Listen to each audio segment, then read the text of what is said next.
अहोई अष्टमी की कथा। अहोई अष्टमी की कहानी को प्रारंभ करने से पहले सभी माताएं बहनें मेरे साथ एक बार माता रानी का जयकारा लगाएंगी। जय माता दी।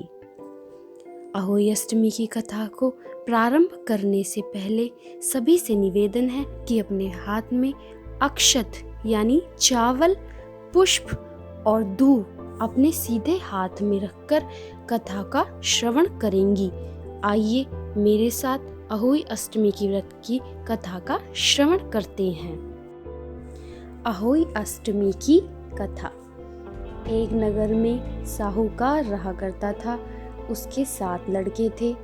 एक दिन उसकी स्त्री खदाने में मिट्टी खोदने के लिए गई और ज्यों ही उसने जाकर वहां कुदाली मारी, त्यों ही सेही के बच्चे कुदाल की चोट से सदा के लिए सो गए। इसके बाद उसने कुदाल को शाहू के खून से सना देखा तो उसे शेही के बच्चे मर जाने का बड़ा दुख हुआ, परंतु वह विवश थी क्योंकि यह काम उससे अनजाने में हो गया था। इसके बाद वह बिना मिट्टी लिए ही खेद करती हुई अपने घर आ गई और उधर जब से ही अपनी घुड़साल में आई तो अपने बच्चों को मरा हुआ देखकर नाना प्रकार से विलाप करने लगी और ईश्वर से प्रार्थना की कि जिसने मेरे बच्चों को मारा है उसे भी इसी प्रकार का कष्ट होना चाहिए। तत्पश्चात सेही के श्राप से सेठानी के 7 लड़के एक ही साल के अंदर समाप्त हो गए अर्थात मर गए। इस प्रकार अपने बच्चों को असमय काल के मुंह में समाये जाने पर सेठ सेठानी इतने दुखी हुए कि उन्होंने किसी तीर्थ पर जाकर अपने प्राण गंवा देना ही उचित समझा।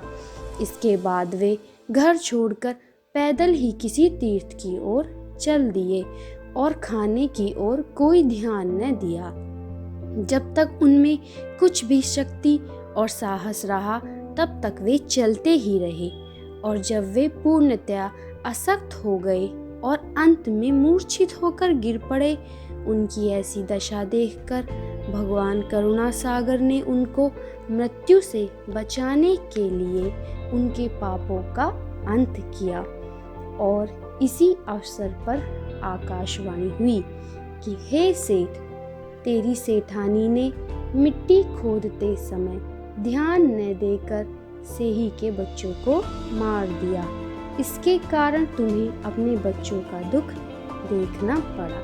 यदि अब पुनः घर आकर तुम मन लगाकर गौ की सेवा करोगे और अहोई माता की अजगता देवी का विधान विधि से व्रत आरंभ कर प्राणियों पर दया रखते हुए स्वप्न में भी किसी को कष्ट नहीं दोगे तो तुम्हें भगवान की कृपा से पुनः संतान का सुख प्राप्त होगा।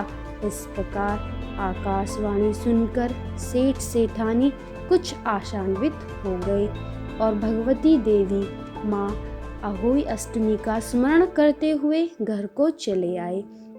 इसके बाद श्रद्धा भक्ति से न केवल अहोई माता का व्रत अपितु गौ माता की सेवा करना भी उन्होंने आरंभ कर दिया तथा जीवों को दया भाव रखते हुए और प्राणियों को न सताते हुए क्रोध और द्वेष का सर्वथा परित्याग कर दिया। ऐसा करने के पश्चात भगवान की कृपा से वे सेठ सेठानी 7 पुत्रों वाले होकर अगणित पुत्रों सहित संसार में नाना प्रकार के सुखों को भोग कर स्वर्ग को चले गए। इस व्रत के विधि कथा से यह शिक्षा मिलती है कि बहुत सोच विचार के बाद ही भली प्रकार निरीक्षण करने पर ही कार्य का आरंभ किया जाए। गौ माता की सेवा के साथ साथ अहोई माता का देवी भगवती का स्मरण और पूजा की जाए। ऐसा करने पर अवश्य ही संतान के सुख के साथ साथ संपत्ति और ऐश्वर्य का सुख भी प्राप्त होता है। अहोई माता की जय। अब अपने हाथ में लिए हुए चावल और पुष्प को अपने पल्लू में बांध लें और रात्रि में अर्घ देते समय भगवान को अर्पित करें। अहोई अष्टमी की कथा की इस वीडियो को लाइक करें तथा अन्य पर्व और त्योहार और व्रतों की कहानी की वीडियो प्राप्त करने के लिए हमारे चैनल को अवश्य सब्सक्राइब करें। जय माता दी।